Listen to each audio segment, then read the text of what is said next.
Redstone Training Center. A place known for turning ordinary cadets into elite support for special operations. A place of sweat, discipline, and judgment. And in the middle of it all stood Mia Dawson. She didn't look the part, 28 years old. Blonde hair pulled into a clean bun, slim build, quiet voice. No bravado, no yelling, no swagger, just calm.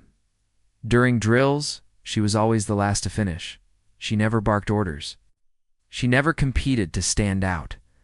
To her fellow cadets, she was invisible at best, and a target at worst. She's soft. Looks like a nursing student who got lost on base. She should be in the medical corps, not here. They laughed when she spoke softly. They rolled their eyes when she didn't argue back. They even nicknamed her Ghost, not because she was stealthy, but because she drifted through training like she didn't belong. But what they couldn't see was what Mia carried inside. Every break she sat alone, quietly cleaning her gear, organizing her med supplies. No one noticed the old worn silver dog tag hanging from her neck, or the strange hand-carved numbers etched deep on the back. Even the instructors overlooked her. Technically solid, emotionally disconnected. Recommend evaluation before deployment. What they didn't know was this. Mia wasn't disconnected. She was hiding something. Something dark. Something classified. Something that would change. Everything. Because she had been to war. Not on paper. Not in her file. Not in her place that didn't officially exist. They had no idea that the cadet they mocked was already a survivor of something far worse than anything they'd ever faced. And the day that truth came out, it started with a dog tag falling silently to the ground. It was supposed to be just another assessment day. Cadets raced through tactical drills. Instructors barked commands. No one paid attention to Mia, the quiet medic in the rear, tending to simulated battlefield wounds. But someone unexpected arrived that day. General Monroe, head of the Eastern Command. His presence shifted the entire energy of the field. Everyone snapped to attention, except Mia, who stayed kneeling beside a wounded cadet. Focused on her work, calm, silent, methodical, and then it happened. As she leaned over, her dog tag slipped from under her collar and fell into the dirt. Sunlight struck the worn silver, catching General Monroe's eye. He stopped mid-stride, bent down, picked it up, and froze. He turned it over, reading the hand-carved numbers etched on the back. 0119B, Echo Point, 1722. His voice dropped to a whisper. His hands trembled. Everyone on the field paused, sensing something shift. Mia stood up slowly. Who carved these numbers? The general asked, barely above a whisper. I did, sir, she replied, soft, steady, unshaken. The general's eyes widened. You were at Echo Point. She nodded once. The training field fell into complete silence. Cadets looked around, confused. Instructors stiffened. Even the wind seemed to stop. General Monroe turned to the lead instructor, his voice dark and heavy. Echo Point had 3 survivors. One of them was the daughter of a medic who died shielding others. That mission was Black Ops. Buried. Classified.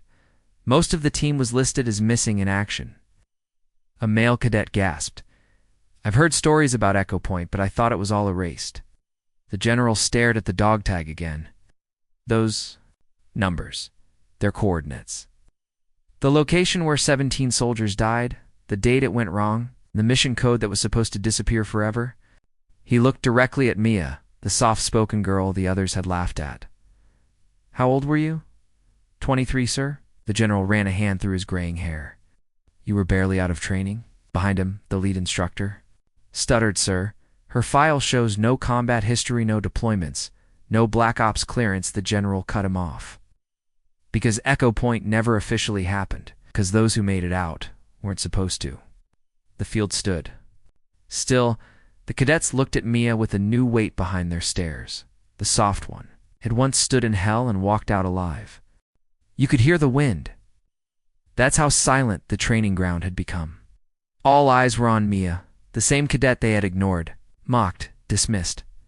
General Monroe held up her dog tag again, not as a piece of metal, but as a symbol. Numbers, he said, aren't just coordinates. They're a memory, scar, a vow. He looked back at Mia, his voice raw now. When I got to the extraction point that day, the medical station had already been hit by mortar fire.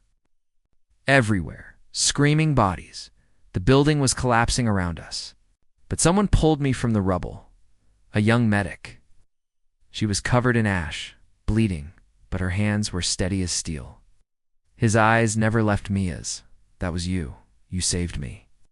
Mia nodded gently. Across the field, jaws dropped. Same cadets who once called her soft now stood frozen, staring at someone who had lived what they had only read about in training manuals. One female cadet stepped forward, tears in her eyes.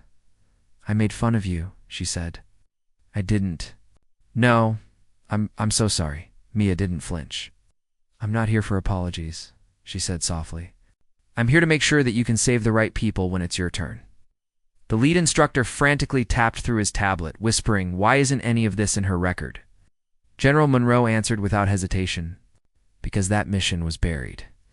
Compartmentalized beyond clearance. Families of the fallen were told heroic stories, not the truth.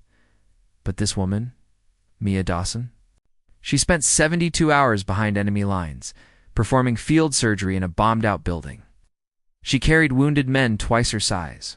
She saved 11 lives, including mine. The numbers hit the field like a punch to the chest. 11 people who gotta go home because of her. And yet she never said a word, never asked for a ribbon, never asked for credit." Mia finally spoke again, her voice calm and steady. "The numbers on my tag, they're not for recognition. They're the place where good people died. The date it all went wrong, and the mission code that reminds me why I do this job."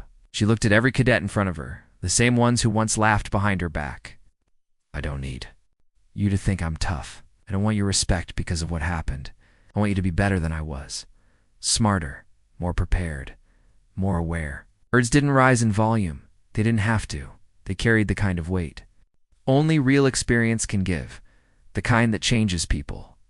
General Monroe took one final look at Mia and then stood at attention. A perfect military salute. Not out of obligation, but out of honor. He turned toward the training commander. "From this day forward, every cadet on this base will study Operation 0119B as part of their curriculum. And the new instructor for medical support ... is Mia Dawson." Shock rippled through the cadets. The same woman they once dismissed. This was now the standard. The girl they called soft was the one who had survived hell and stayed behind to carry others through it. One male cadet whispered, "She was already a hero, and we never saw her." Another added, "She didn't need to shout. She lived what we only trained for." That evening, in the main medical building, a photo of Mia's dog tag, etched with the numbers 0119B, was framed and mounted above the entryway. Below it read, "Strength is quiet. Courage is steady. Service is everything." But Mia, she didn't change. She still walked alone, still cleaned her med kit every evening, still spoke gently and kept to herself. The only difference.